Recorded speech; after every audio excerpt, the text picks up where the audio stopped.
What's up, dudes? Welcome back to another episode of Rhomas Men's Team. Pretty simple. We are a group of guys helping each other make progress towards each other's goals.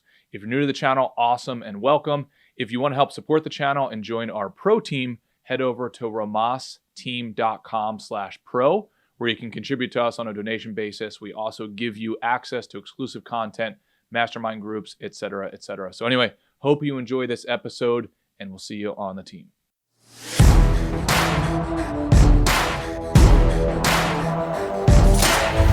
All right, we are live with Mr. Pablo.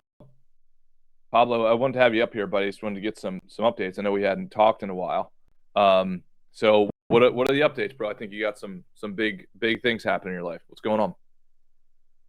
Well, I made some big improvements on the scale of my life.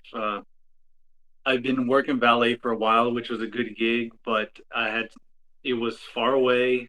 The pay was kind of inconsistent, and I didn't like practicing being like servile to people, like being in a service position. It's like, "Oh, sir, how you doing? I hope you have a nice day. Thank you for coming." Blah blah blah. Mm-hmm. I just didn't want to practice being that guy. So I got a moped, which I didn't have a consistent ride before, so I took care of that. I got a landscaping job that was more in my city. So I went from like an hour and change to get to work to 20 minutes. So that was a big improvement. The pay is better, and I just feel more like a man at the end of the day. Look, can we take a deep dive into that? Sure.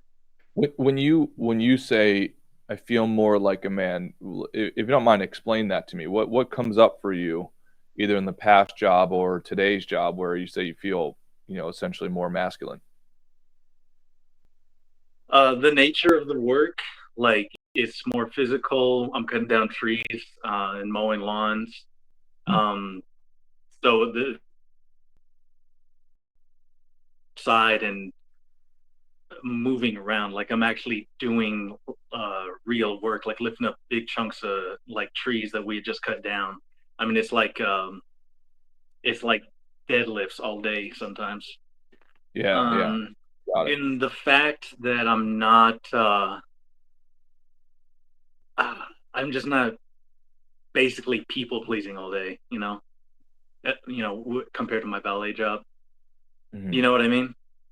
Yeah, absolutely. Yeah. And then what is the end goal for you? The end goal right now is basically to eventually get a job, doing something art related. So right now I've got before you put me on, I was editing a short film I'm making with my friends at this cafe I go to. I know them through a writers group. And then I'm also Hell yeah. doing a personal project, a portrait of my mother here. All that's just personal. At the moment, it's not paying, but I'm moving in the right direction. I wasn't spending really much of any time doing that before, and now I'm spending some time, and I have money to devote to that a little more. And then what amount of money do you think is sort of like escape velocity for you? Like, at what point will you say, okay, this was the goal, I'll still go up from here, but this is the next big milestone?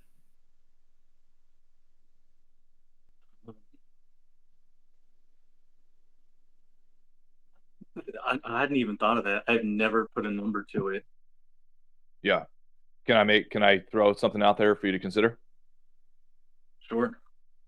Put a number to it. Because it's, and then I would also say put a number to the savings amount that you need. If you don't have some sort of target, just as all men, like myself included, we're all like very simple-minded, in my opinion, in a good way. Like it feels like our biology is created for unidimensional focus. Okay, go over there and get the, kill the lion, kill the whatever, bring it back to the tribe. Like, you're solely focusing on that. In today's abstract world, it's, that focus, that reason has to be created, because it's not as visceral, it's not as concrete as it once was, because the world has gotten more complex. um, I have noticed with myself, if I don't have a goal to focus on, right, and like almost like down to the penny. Okay, I need to make this amount of money. I need to save this amount in my bank account. I need to have this amount of investments. Blah blah blah blah blah. Then my time and my money will go to what I call the gremlins.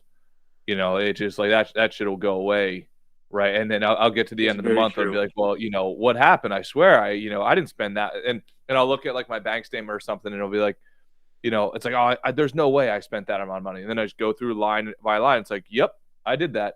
The gremlins got it. So what comes up for you when I say that? Do you have any experience Well, with those money gremlins? I just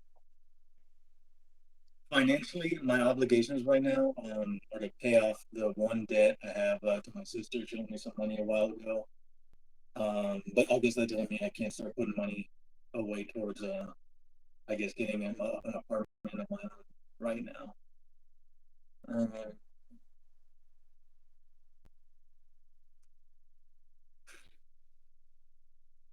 but honestly, I should be thinking more money wise. But let me explain like what I imagine like Yeah, with this project being. Um, as it stands right now, the fantasy in my mind, like I don't know if it was you who said this or someone else, but like if your goal doesn't make people laugh a little bit, then like you yep, haven't dreamed big enough. So 100%. my idea is to get this series I call Surrealist Warfare onto Univision, the Spanish language network.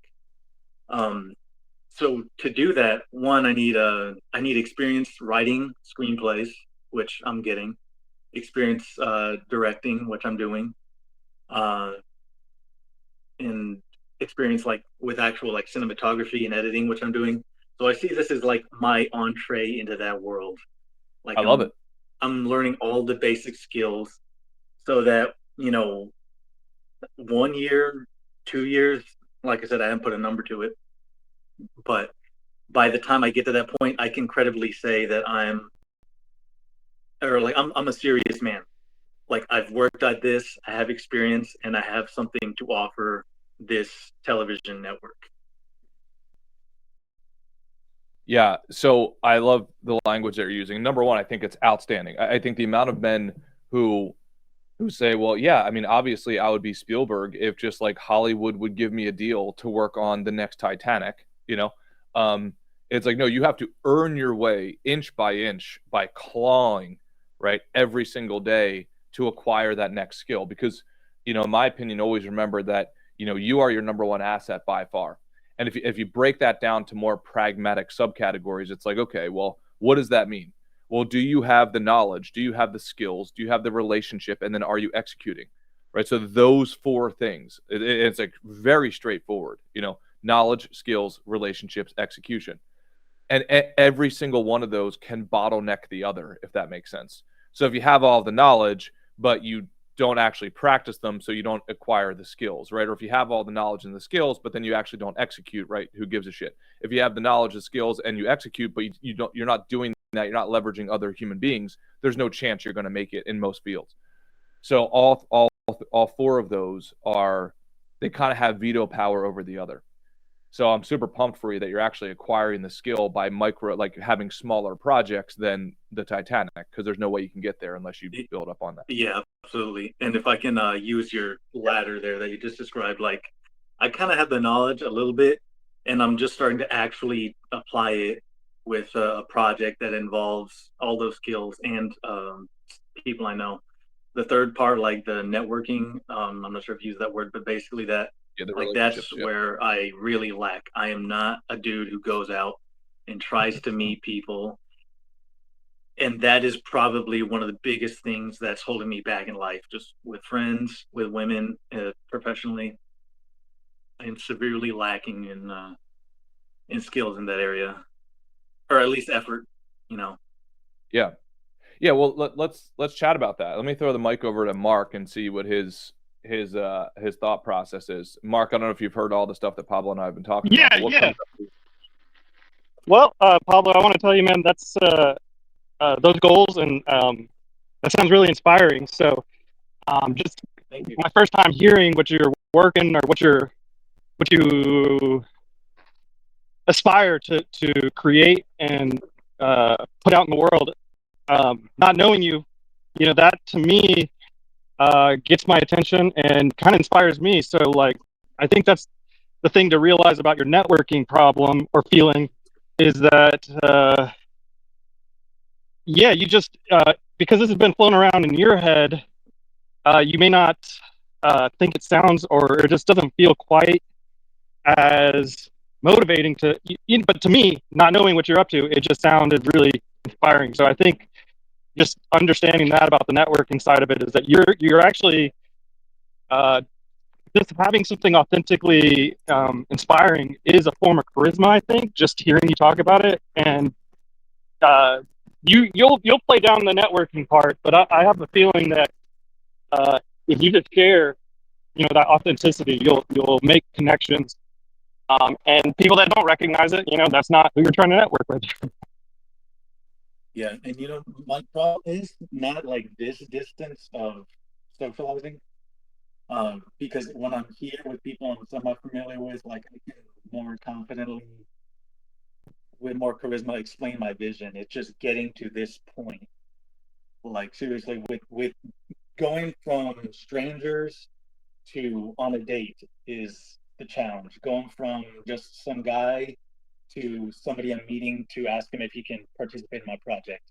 Like closing that distance was where the challenge is. Oh, okay. I can comment on this. Is it okay if I comment on this? Yeah, please do. I Yeah. got a whole whiteboard that I'm ready to write down Hell yeah. all of your advice, Yeah. man. So I think there's some paradigm shifts that I had to go through. And let me say this out front. First of all, I despise networking, right? Like just like the whole generic thought of going to some random group and then having to make small talk and so on. And what I came to the conclusion was I love what Mark is saying. Number one, right? There's a comment in marketing that's called like, if you want to catch fish, don't go where all of the other fishermen are. And that there's like derivatives of that, right? So out of the gate, I know that I will have an exponentially better time if I go to the groups that I would naturally gravitate towards. And this sounds so obvious when we're talking about it out loud, but it's like, for instance, the amount of times where a man thinks that like he has to go to the bar to try to get a date with a girl, despite whether or not he hates the bar, right? I hate bar scenes. I just don't like it. But when I was single, if I would walk past a bar or something, it's like, oh, that's where I'm supposed to go. That's what I had. Like my biology would feel like that's what I'm supposed to do because that's what society does. When the reality is like that's just not my sport. I do not like that. So I think first, always remember philosophy, strategy, tactics. Well, at the religious level, at the philosophical level, what do you gravitate towards? Right, and it seems like right you gravitate towards art, you gravitate towards creation, etc. Well, let me ask you this: how many times in the last 3 weeks have you gone into groups that have that sort of good bias? Does that make sense? Where it's like artistic related. So let me pause there and ask you. And like, remember, I'm a robot. So what's the number? Right? Like, tell me what the number is, not whether or not you've done it. Like, how many times and how many groups have you participated in that have the same intrinsic values and interests that you do? In the past weeks, except for Oh, sorry, brother. when I went to go. We can't hear you. Sorry, one more time. Can you hear me now? Yeah. I guess 2 times, and that was when I went to film the short film that I just showed you earlier. Absolutely love it. So so 2 times over the last month-ish. Is that correct? Yeah. All right, cool. So 2 times, and walk me through how those went. Right? Did you feel like you were in your element? Were you communicating with people? And be real, like because we're going to try to see if we can dissect this. Hey dudes, sorry for the interruption here. Just wanted to let you know if you want to join our pro team, go to romasteam.com/pro. You can help support the channel. You will also get access to exclusive content masterminds, one-on-one sessions, etc. All right, back to the episode. Well, this was a woman I had known from my writers group, so it wasn't a whole group. It's just we had gotten together specifically to work on this project. So, I mean, you could say that I haven't gone to any groups. Boom. Yeah. And that's great. Like that's, and Mark, you push against me because Mark, I know you're analytical as well.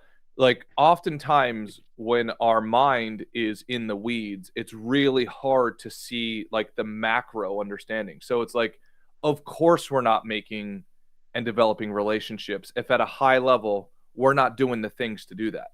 And again, it sounds so easy and obvious when we're saying it out loud, but it's much harder to recognize when you're going through the day to day, right? It's kind of like the person who's like, well, I haven't lost any weight and I've been trying for 5 years. It's like, let's dissect what you mean by trying.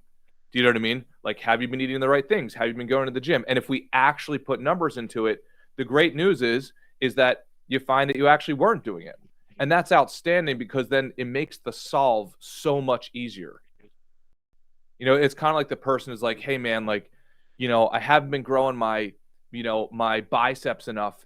And I saw this really cool mechanism, right, that I could get on this infomercial that helps me twist like my curls just like an extra 5 degrees, and that's going to help my biceps grow. It's like, dude, you're not even going to the gym. You do not have to worry about, right, this extra little piece of like niche equipment. It has nothing to do with that. It has everything to do with you just haven't gone to the gym. Like, do the basics first. Mark, what comes up for you as we're talking about this?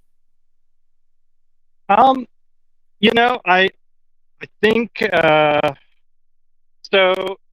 I'm not sure what the right approach is, but it seems like the what you got to be honest about what is real networking, or you know, putting yourself in that dynamic. And so, you know, I can see Pablo. I understand minimizing and saying, well, it was only one person, but at the end of the day, it's your benchmark of, did I really create a connection? And you know, first you got to meet with one person before you meet with and share with more than one person. So I would say it's yeah. So you know, it's just be real, but if it, but you know, I think that's in the right direction. So I would, you know, objectively say, you know, put that as a mark on your board, as you know, I did make that, and then build on that. Because if you know, nobody goes and stands in front of a conference of people like Wes and, you know, shares their thing right off the bat. I mean, I'm sure he did many small meetings and one-on-one development before he built the confidence. Because I mean, if you can just jump in fully committed, and sometimes it works out, but a lot of the times you'll probably, if you've not worked out that muscle, you know, you're gonna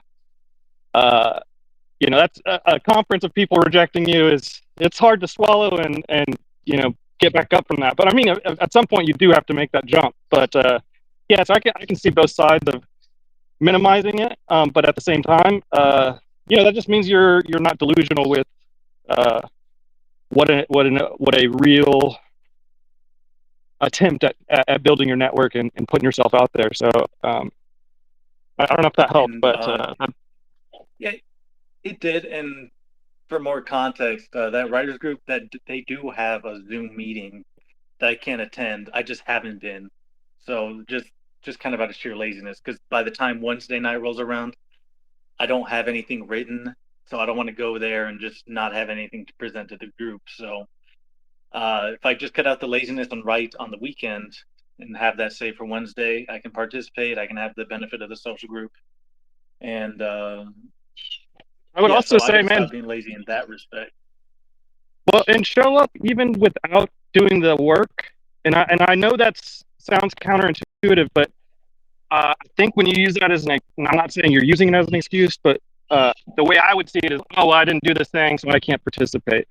But in reality, sometimes you need to feel what it's like to not have done your homework, and go through the whole shame of it a little bit and uncomfortable enough, so that you know, you showed up, and you're going to show up again because you made that up in your mind. And now that you experience not having anything to present or share, you don't like that feeling, and it's going to motivate you the next time. But if you never make that comfortable choice of, you know, experiencing what it feels like to, you know, really not have put in the work, I think we can also get in that loop where we just constantly avoid because you can rationalize why you shouldn't be in that group or why you shouldn't attend because you didn't do these things. And those all may be true, but at the root of it, why did you rationalize that? Maybe it's because we're still afraid of putting ourselves out there, even if we don't have anything to actually contribute and on a deep level. And I know exactly what you're talking about, that feeling of, well, I'm, yeah, it's just, but you know, the truth is it's almost like improv, I would assume, or something, where sometimes you don't really have much, but you gotta experience what it feels like to think on your feet, or even just being present and hear what other people are sharing. You still can have contributions in that moment, even if you didn't, you know, do a lot of homework to present a really deep, meaningful thing. So I think it's still sometimes their stuff is just like actions and getting in the routine of it. Yeah, so I'm not sure. I can say the habit of showing up is a habit, and you know, that's probably the first. That's the first step, I think. So yeah. I mean, I don't know if that's why you haven't skipped it, or if that sounds familiar about the rationalizing it. But you know, at the end of the day, man, you know, I'm here. I don't have anything really to contribute. But you know, I'm not. You know, I'm glad you had something inspiring for me. So you know, Yeah. Yeah, you know, I think if I were to show up anyway, probably other people would be inspired by my presence, even if I'm just reading an old story. It could remind somebody else, like, oh, I've got this old story I need to write about. Yeah, I would generally agree with that, and I bet as I was writing this down here, I was thinking about other groups I could attend, like, well, this one, which I haven't been attending because of my job, the old valet job. I didn't work during the meetings, but now I do. I don't have the day off today. But I used to do stand up, just go into like the weekly open mics. I used to do that a lot. I should probably try to find one nearby here. Uh, yeah, I just need to find groups. You're probably right about that. Yeah, and I think there's something to, if we really dig down into it, I think what a lot of us want is to be given the attention and support of others. But I would actually flip that. And it's like, but how much attention and support to others have we given? Right. And having a focus on that ratio. So as an example, right, like, and Pablo, I'm not saying you're doing this or not doing this. I have no idea. But if I look in the mirror for myself, it's like, I think one of the biggest gifts that we can give somebody is their attention. And how often, you know, Pablo, or we as men are, you know, we're going and talking to the person, just waiting until we can talk. Do you know what I mean? Or if you go and you're trying to ask a girl out on a date, how much of is it for your benefit versus wanting to contribute something to them? You know, and I think oftentimes what happens with us men is we try to skip too many steps, right?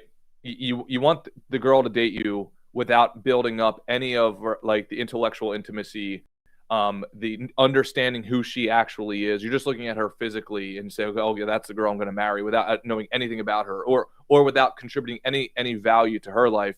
And we want her to go on the date with us. So it's like all these little things versus like, if we get down to the nucleus of it, okay, how can I show up to the group?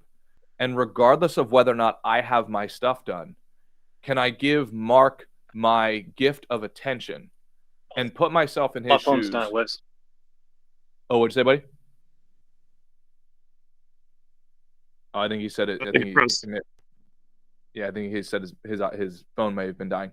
But anyway, Mark, what are your thoughts on that? Like, looking right out of the gate through the lens of how much value, even in the form of just attention, right? I don't have to give them money. I don't have to give them anything. Like, just my attention and my honest feedback and my honest effort on hearing what they're saying and then telling them what comes up for me in support of them, because so few people have support, even if it's a stranger. One of my favorite questions to ask a stranger is like, hey, dude, I know this is weird. You know, you probably haven't gotten this question, which I think is why it could be really valuable. Like, what are you working on right now that you're passionate about? right? And this person might be like, well, what are you talking? It's like, no, seriously, like, are you working on anything that you really light up on? Or if you're not, why not? Like, what could you be working on that really lights you up? And there's not a single person that I've talked to where that doesn't lead to a really cool conversation. But then giving them the gift of, am I actually listening to them? And then saying, right, like, what comes up for me, but biased towards a support for them. Does that make sense, Mark? What do you think? So I don't know if this is relevant, but I went to a comedy show last night and saw John McCann. I think he's been on Matt and Shane's a couple times, and it was interesting because it was a very small show, maybe 30 people or so, and it was very. I mean, it was a little bit more organized than an open mic, I think, and it was definitely one of those things of seeing how the sausage is made. Um, Yeah. didn't realize that it was uncomfortable at times when the like when you're working out new stuff in a set. It's just not all of it lands and not all of it's funny in different crowds. But it felt like participating and just being there and trying not to.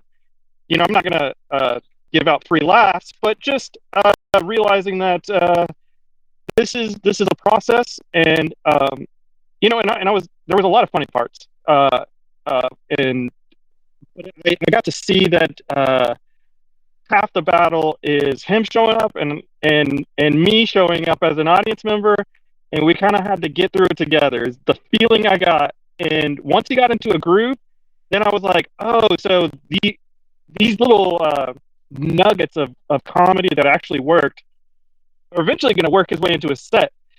Um, but yeah, so even that, seeing that process happen live, it's kind of like the same thing as going into the writers group without having a polished, finished thing.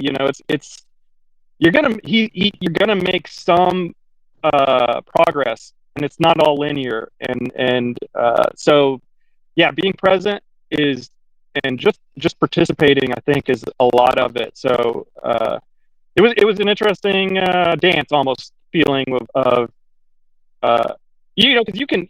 I totally now see how all the comedy shows I've been to have been a much more not professional, but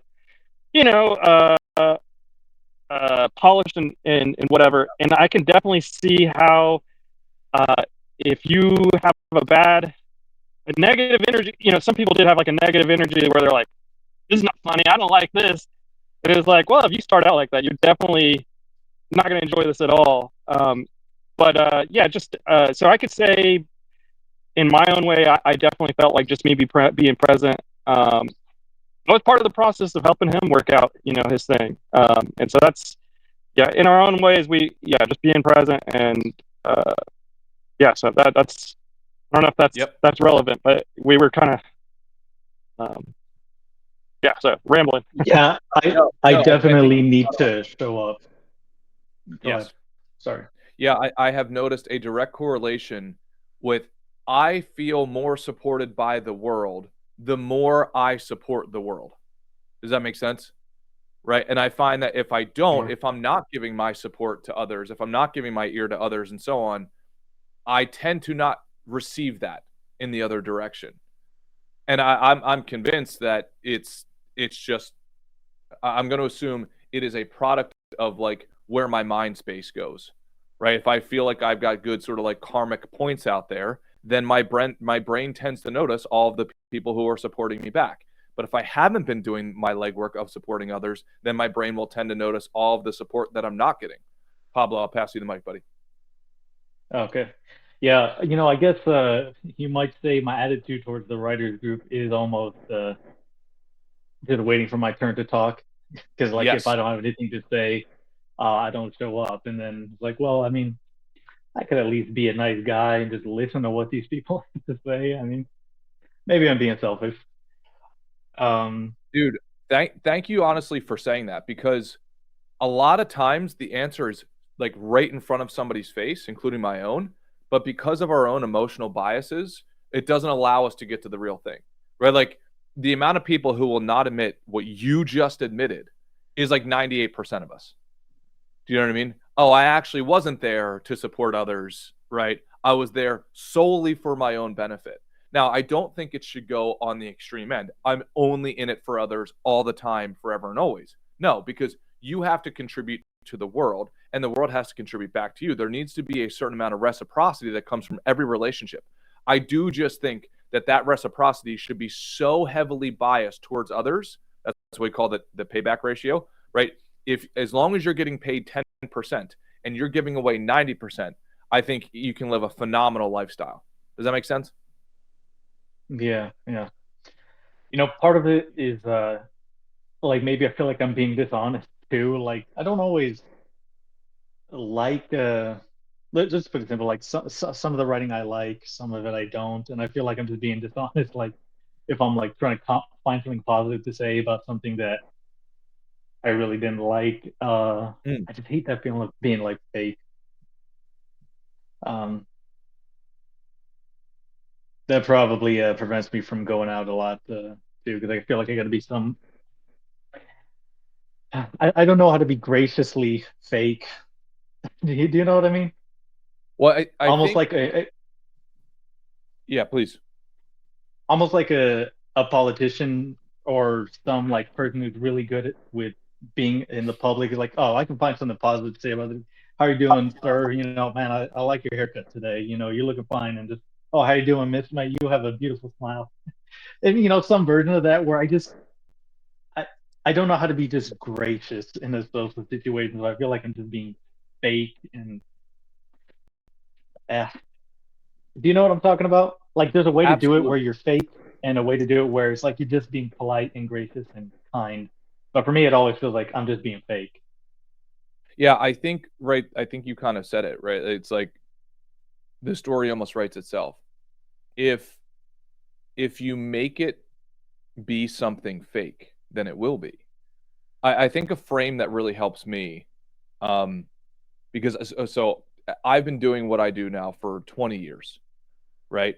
And I have the dynamic of working, like I work in wealth management. So like, we'll work with very, very, very wealthy individuals, like off the charts wealthy.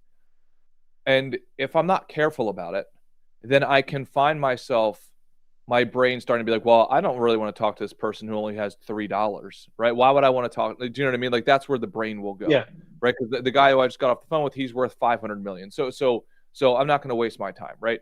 That is one way of thinking about it. Or the other way of thinking about it is, okay, I remember when I was there, right? And if you make it be like a sports analogy, right? Like I played basketball my entire life. So, okay, well, when I was a freshman on the freshman basketball team, I had a different level of skill set. And when I was on the JV team, I had a different level of skill set in the varsity and so on.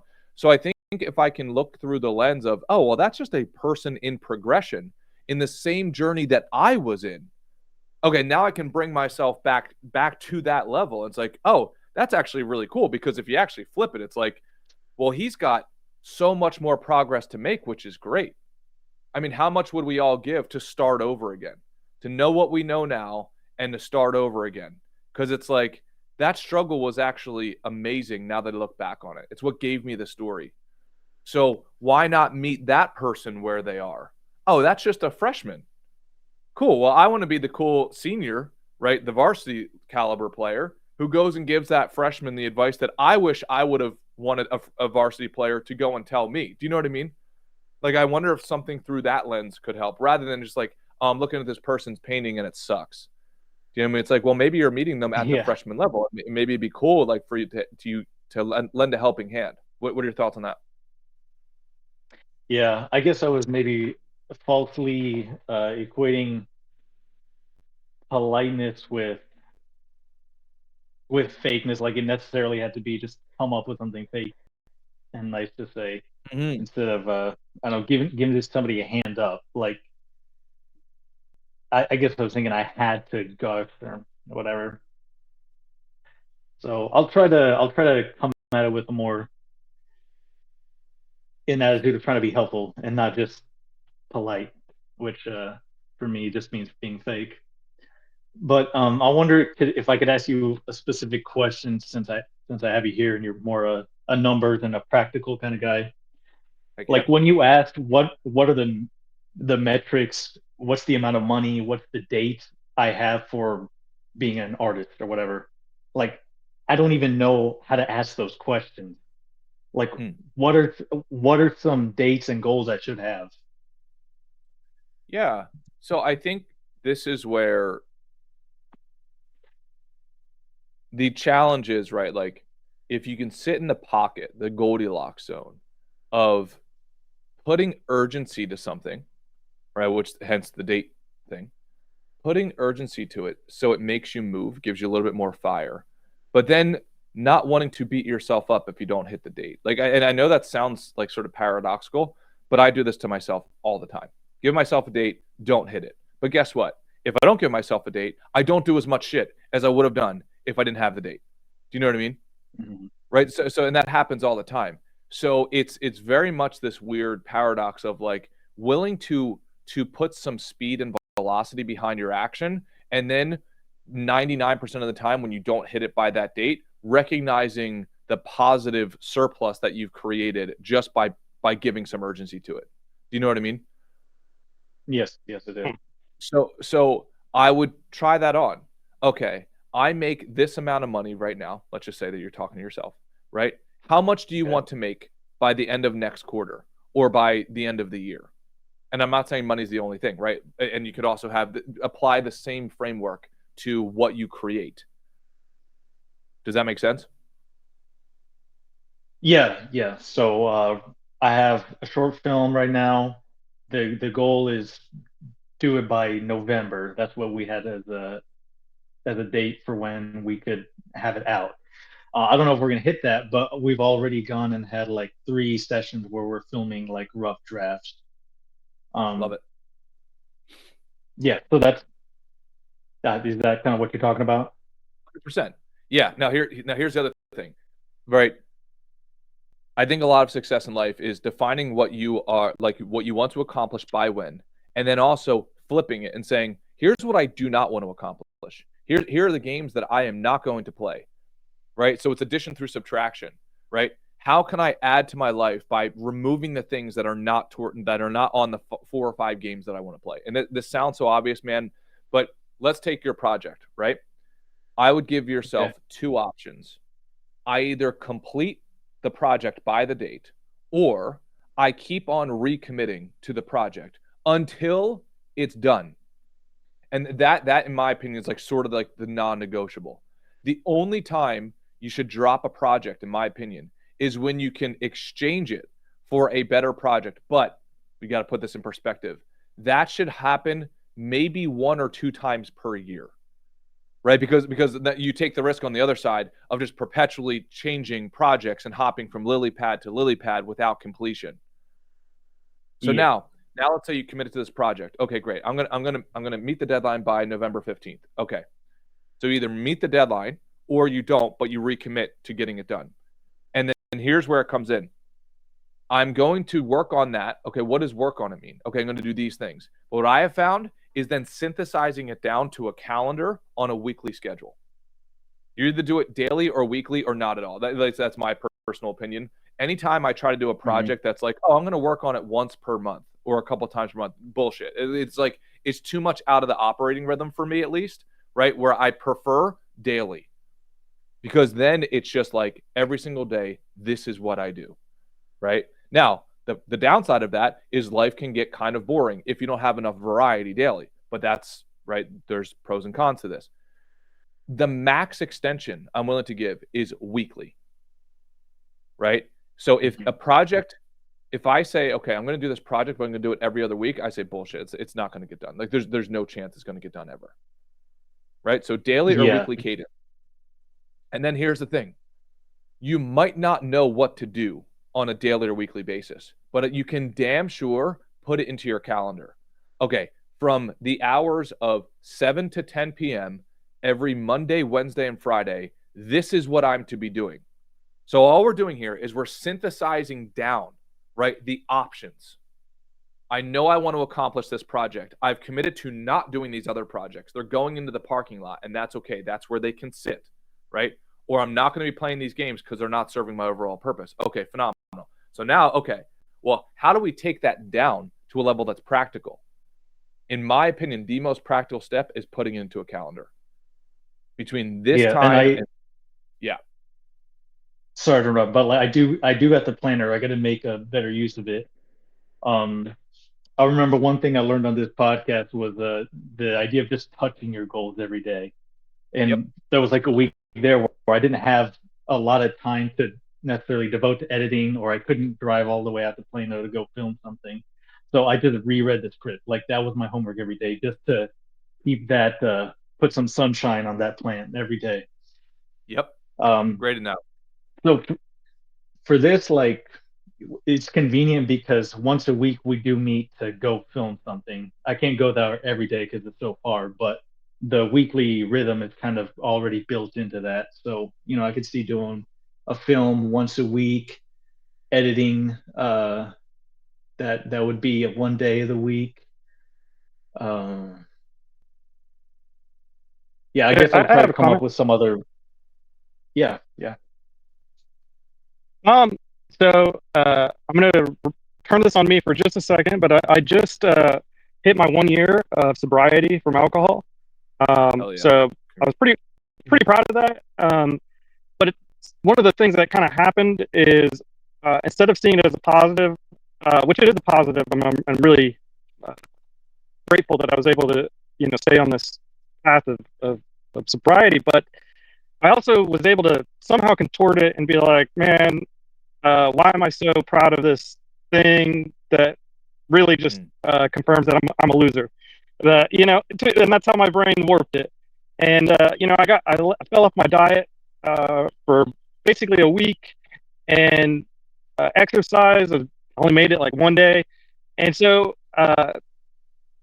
what I would say for that is I think that faking it, and I don't like that term, but even the calendar thing. It's like why the daily checklist and all that stuff's so important is because you really, it wasn't until I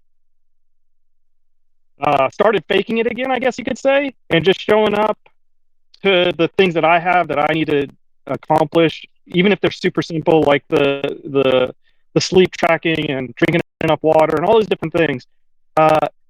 It's I think it's that balance of you know, putting it in the calendar, attempting to make progress towards it, and it's almost like you get into the routine, even if it is if you can't feel inspired all the time and motivated all the time. But I can see that if you stop faking it, it's almost like a lot of things start unraveling. And so I'm not super stoked about tracking my water and being like, yeah, I did it. But at the same time, I see how that's connected to all the pieces. And then, you know, there's the bigger goals that we have that are real motivating projects and inspiring things. But you know, showing up to the meetings, trying to tick off 1 week on your, you know, all those things.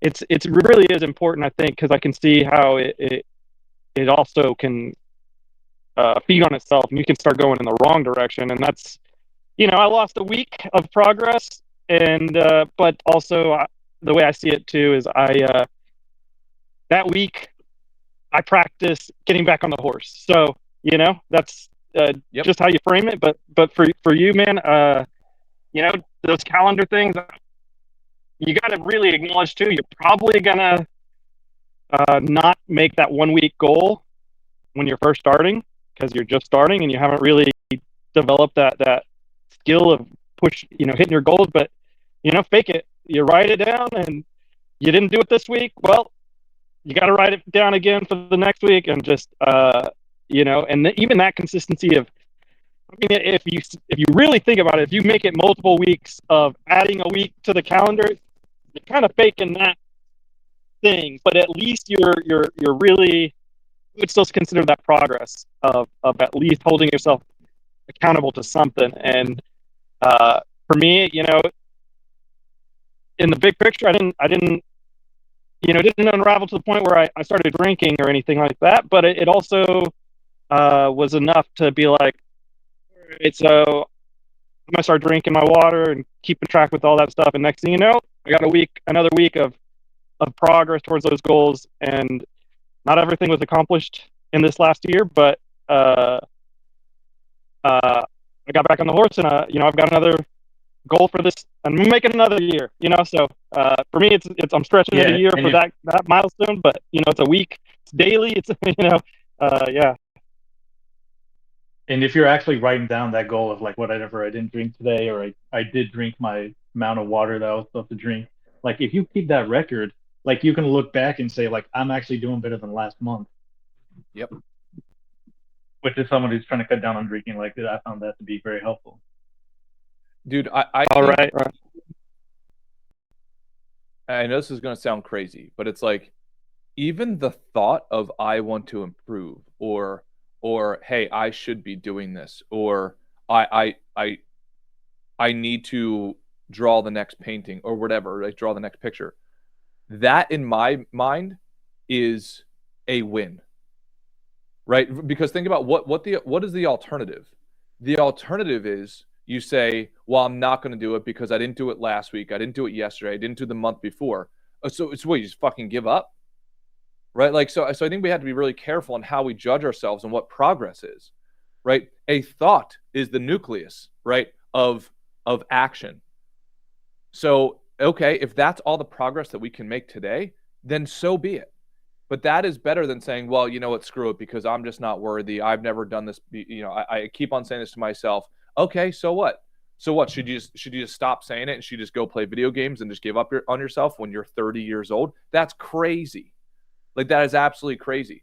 I think what the world doesn't recognize is the success ratio is so unbelievably levered and biased towards losses. We just don't recognize it. I heard recently that like Steph Curry, the NBA players who will probably go down in history as the best 3-point shooter of all time. Apparently, I think he has a standard of making 500 3-pointers a day, I believe. And I think when I worked out the ratio, it's like, okay, well, this is how many 3-pointers he's actually made in the NBA, right? That has made him the best in the world in history. It worked out to like, for every one that he's made on the court, like in the game, he's had to make either 1,000 or a couple thousand in practice himself. So the ratio is so and I can't even imagine the amount that he's missed in practice. The attempts, yeah. And missed in the games to get the one, right? It's got to be, I'm serious. It's got to be like 6,000 to 1. That's a great, I mean, basically, which is basically 0% success. Do you know what I mean? That's basically 0. Mm-hmm. So anyway, so I think if we can recognize these legends in different industries who basically have 0% success, but will go down in history as the best of all time, then why can't we count the thought of progress as a win? You know what I mean? Pablo, what do you think? Sure. I would say just something that I've observed too. It's like the thought is the nucleus, and the next step is writing it down. So you have some monument to that thought, because they will just blow away like the wind. And even then, like when you write it down, it's like you got to keep on practicing that, because I've read journals from like 10 years ago and things that were so important then, like I didn't even remember had happened. So yeah, I definitely agree with that, and add to that, write it down after you have that thought. And I wonder if I can ask you about some advice about being aggressive, because that's something I'm not. Yeah. I am not aggressive enough.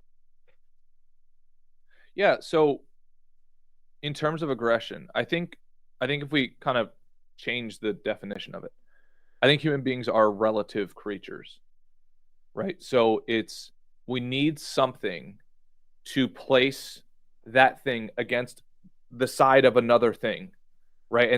And oftentimes the answer is there. So, okay, my goal is, if my goal was just to increase my bank account, okay, how likely am I going to follow through with that if it's like, oh, I just want to see these digits on a screen raise, and that will give me my sense of self-worth? Well, some people can be motivated by that. Versus, For me, literally, my goal is to change my family tree. And I know that for me, my money situation and business, etc., like that is the leading indicator. That will be the primary force that will help me change my family tree. So I now have such a large goal of changing my family tree, right? That if I compare my action relative to that goal, it will get me aggressive. Right? This is why I don't drink. This is why I try not to waste my time, etc. It's not because I'm so great. It's because I've made the goal and the vision so compelling and, by the way, by definition, so painful if I don't pursue the thing, right? That's where the aggression comes out of, right? Aggression, I would say, more conviction to action, because I know that, and I'm like, the key thing is, you got to believe the goal, right? I know that I've been gifted and blessed with certain abilities and circumstances, right? I can tell you right now, if I was not born by my mother, and if I was born by anybody else in my family, I would not have even a remote chance of accomplishing any goal. So it has nothing to do with me. It has everything to do with the circumstances.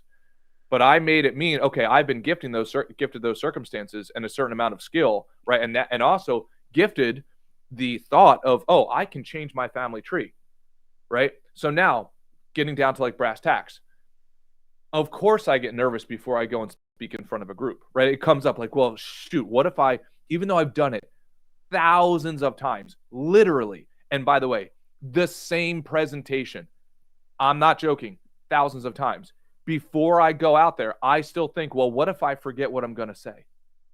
This is a crazy thought. This is how crazy our brains can be. Even if I've done it thousands of times, what if I goof? Well, then instantly what I remember is, oh, well, do I want to just hide, or do I want to try again to change my family tree? And at the end of the day, for me, it's about what is more painful. Is it going to be more painful for me to not take action, right, compared to the pain, right, of going out there and potentially failing, but at least I tried? I know it sounds so cliche, but for me, it always comes down to an equation of pain. Which is going to be more painful? Does that make sense? Yeah, it does. And I guess that relates to having a big enough goal. In my case, that is the core, man. I'm telling you, because it's got to be relative to something. If it's like, oh, well, how am I going to make the next $20? You're probably just going to sit on the couch, because $20 is not that much worth it relative to playing the video game. I get more payoff from playing the video game than I do to making the $20,000. But if I make the goal so compelling where it's $2 million and I viscerally feel that that I'm losing out on the $2 million, the more I play video games, the more likely I am to go and take the action to get me the $2 million. Yeah. And if I was, let's just say $2 million was my goal, that's just so outside of the range of what I have right now. Like, I would have to be a completely different man to even get close to $2 million. So I think that would probably help too. Because even with the Univision thing, it's like I can speak Spanish, but my Spanish is like rusty. I'm embarrassed how bad it is. To have a show on Univision, I don't even know what that takes. Like, and then I would have to get better at social skills to lead a team of people who have ambitions of their own. Yeah, so I think I'm gonna spend more time on that Univision goal. Like, even if that's not where it ends up, that is like a goal that's big enough to where I would have to be a different person to actually get there. 100%. It goes back to that quote of like, you don't set a goal of making $1 million so you become a millionaire. You set a goal of making $1 million because of the man it makes you become to earn that $1 million, right? Like that's the whole game, in my opinion. What is it going to make of you? And again, showing up to the mat, that's the only action you have to take, right? The rest kind of takes, like, the next action is very apparent. If like, get your ass in the gym, and then it's very obvious, okay, you got to get on the bench press, right? That's not the hard part. The hard part is going in the positive direction, being directionally accurate, take directional action. Oh, all I have to do is show up to the mat, get to the dojo. Do you know what I mean? And then also, probably even the harder part, don't pay attention or ruthlessly cut out anything that's not related to it. and then being willing to accept that you're still only going to be successful 1 out of 1,000 times. I have a comment just hearing both of y'all. So Pablo, I'm seeing you now as producer Pablo, and when I think of producer Pablo, you know, I think it might be helpful for you to think of what would producer Pablo do today in this moment, and you listed a bunch of things that producer Pablo would do, and I think even having that contrast of, well, this is what I'm doing, but this is what producer Pablo would be doing, can be a compass. And I like the ring of it, and yeah, I can't. It's weird because when you start saying producer Pablo, I have an image, and I'm sure it conjures an image in your head of what that person, how that person acts, and what that person does, and somehow that makes it a little bit easier than, because it's hard. It's hard. I can imagine it's hard to imagine what Pablo right now. How does Pablo get to producer Pablo? But maybe it's harder to turn Pablo now into producer Pablo. It may be easier just to almost embody producer Pablo, and he knows what to do as far as what you should be working on, and how to get that goal, moving forward. I'm not sure if that's helpful, but all producer Pablo, I can imagine what producer Pablo's actions and the kind of things that producer Pablo would do. So I don't know if that's relevant. Yeah, alter ego psychology, I think, can be really, really powerful. I mean, Beyonce did it, right? Like, there's a book on it. I've never read the book, but there's this like alter ego coach who apparently has worked with Kobe Bryant to develop like the Black Mamba mentality when he was going through like his whole sexual assault scandal and all that stuff. It allowed Kobe to like siphon off that part of the psychology, and like when you're on the court, you're not like real life Kobe has all of those other problems. But the Black Mamba has none of those problems. The Black Mamba has a unidimensional focus, and when he's on the court, nothing else matters to him. Same thing with Beyonce. Apparently, Beyonce, because she was raised in like a heavily Christian church, apparently, it was really hard for her to do the dancing and to do all the singing because it may have like been like in contradiction with some of what she was raised. So she had to develop, I think it was like called Sasha Fierce, right? Like this totally new identity. It's like, oh, okay, that person can do this because this is a blank canvas. So Pablo, what are your thoughts on that? Because I think it's a phenomenal point that Mark made. Yeah, that's true. One, like I tend to take myself too personally. I've got like an identity that I cling to, but like if I put on the producer Pablo, that'll probably help. But honestly, like even the beret is part of the persona I'm trying to become. Hell yeah. It's just, I guess I'm held back too much because I'm trying to present like my own personal like identity and not like a public facing identity, a persona. Just like if you were a general in the army, you wouldn't be like, man, like these kids these days, they're shit. I don't know where we're gonna be in 20 years with this new generation. You got to be like, man, these are some of the best soldiers I've ever seen. America is the best. We're the strongest, and we're going to continue being blah blah blah blah blah, because that's the image you have to present as you're filling that role. So, yeah, in addition to having that big goal I'm thinking of, I'm going to try to spend more time thinking about that persona I would like to be, and not let my personal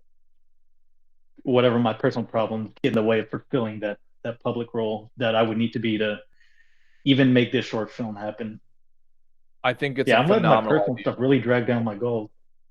Yeah, I think Mark, I think you nailed it, man. I think it's it was a good reminder for me as well, right? How often do we let our own psychological, historical baggage and trauma get in the way of today? It's like, dude, you don't even have that. It's just you're holding yourself back because of like when you were a child, somebody told you no one time. Versus producer Pablo doesn't have that same psychological trauma and baggage. I got a connection, Wes, that you can probably relate to or offer your thing. But Wes, I'm sure sometimes you wear shorts or wear sweats and are not fully professional, right? And I'm sure there's nothing externally limiting you from being executing on what the skills you've developed. The clothes you wear are not critical to that. But I'm sure that when you put on a press shirt and get into the costume, that Wes is just more confident and is able to execute on the things that you can do. So there is a little bit of, I call it a costume, but I mean, when you put that beret on, I don't think it's a good idea to discount the power of the embodying the costume. And so, I'm sure Wes is just as smart and capable in sweatpants, but I'm sure you get a better product when Wes is, fully immersed into the Wes persona. And I know it's not a persona, but I think there's a connection there.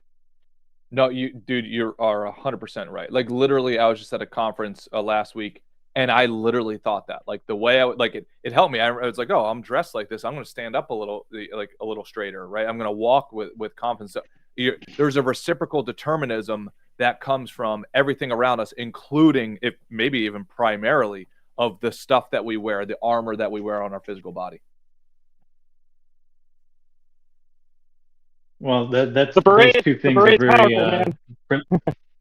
Yeah, I think I already have the costume. I'm just Pablo wearing a better costume. I'm not following the props that I'm wearing, I'm still sad boy, but I'm wearing like the comandante, apparel. So I need to follow my own clothes and kind of live out the fantasy.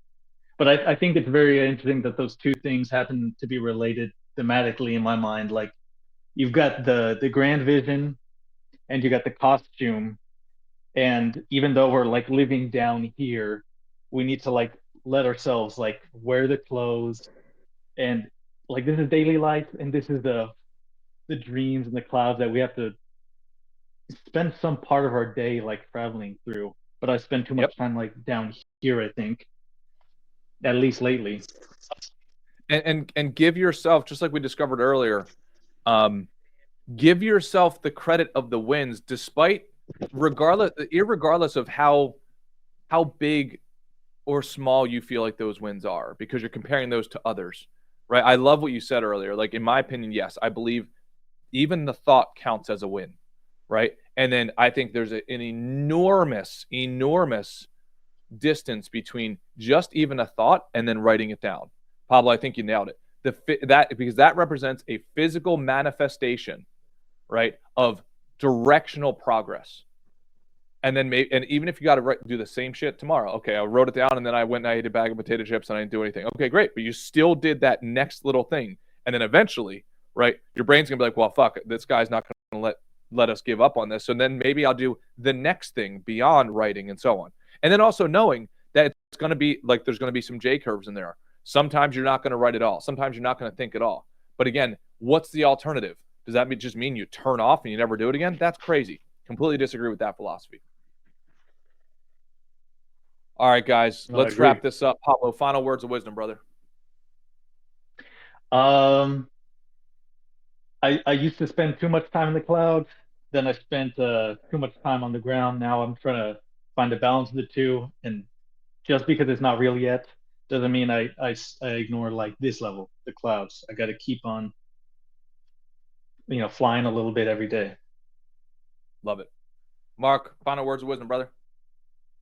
Yeah, just to tie it all together, man, I would say that, the thought is the nucleus, but if I was being the judge, I would say writing it down is the free throw attempt. And that's, and I think that's actually making the attempt of the free throw. Whether it goes in or not, you have no control. You just got to, keep shooting. So just keep writing it down. And like you said, eventually, if you keep writing it down enough, your brain will figure out that this isn't going away. Yep. So love it. Cool. Thanks, guys. Thanks for the motivation. Yeah, and hey, Mark, I want to thank you. Thanks so much for the time and that's it. Yeah, hell yeah. But I wanted to thank Mark because, Mark, you just gave, over the last hour, a perfect example of sometimes a man's responsibility is to show up completely unselfishly and listen to somebody else and give your honest feedback and support. And Mark, you did that today, right? You didn't really mention anything about yourself. You showed up for Pablo, and you gave him that support. So I think that's fucking awesome, man. Thank you for doing that. Man, thank you guys. Thank you. Thank you, Mark. All right. Thanks, Good luck, guys. man. Later.